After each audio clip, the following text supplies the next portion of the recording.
নমস্কার বন্ধুরা, সুমন ব্লগসে আপনাদের সবাইকে ওয়েলকাম জানাই। তো আজকের যে আমি এই ভিডিওটা বানাচ্ছি, একটা মনের খুশিতে বানাচ্ছি আমি।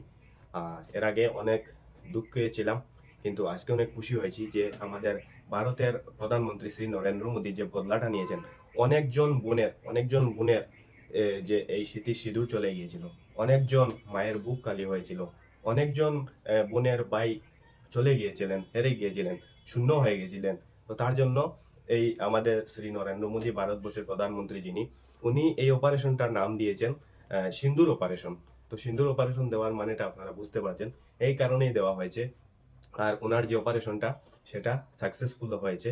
খুবই খুশি আমরা ভারত বর্ষের নাগরিক হিসাবে।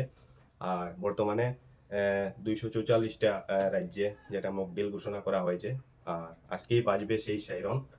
আর বিশেষ করে সতর্কবার্তা যেটা দেওয়া হয়েছে, আপনারা নিউজের দিকে খুবই লক্ষ্য রাখবেন। নিউজে মোটামুটি সব সময় আপডেট আসছে অনেকগুলো নিউজ চ্যানেলে, কিছু ফেকও আছে।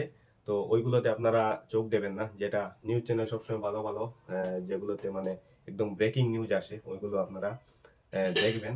আর কেউ কোনো কিছু সোশ্যাল মিডিয়াতে পোস্ট করবেন না যে কি মুভমেন্ট হচ্ছে, কি হতে চলেছে এই বিষয়ে। যদি করেন তাহলে কিন্তু অসুবিধা হতে পারে। যেটা হয়ে গেছে সেই বিষয়ে কোনো ভিডিও বা ফটো পোস্ট করতে পারেন। যেমন গতকালকে যে যুদ্ধ হয়েছে সেই বিষয়ে আমি আজকে বানাচ্ছি। কিন্তু এই গতকালকে যে কার্যটা হয়েছে, যেটা যুদ্ধ হয়েছে, সেটা কিন্তু মানে আমরা সবাই জানি যে মকডিল ঘোষণা, মকডিল হবে আজকে পুরো দেশ জুড়ে।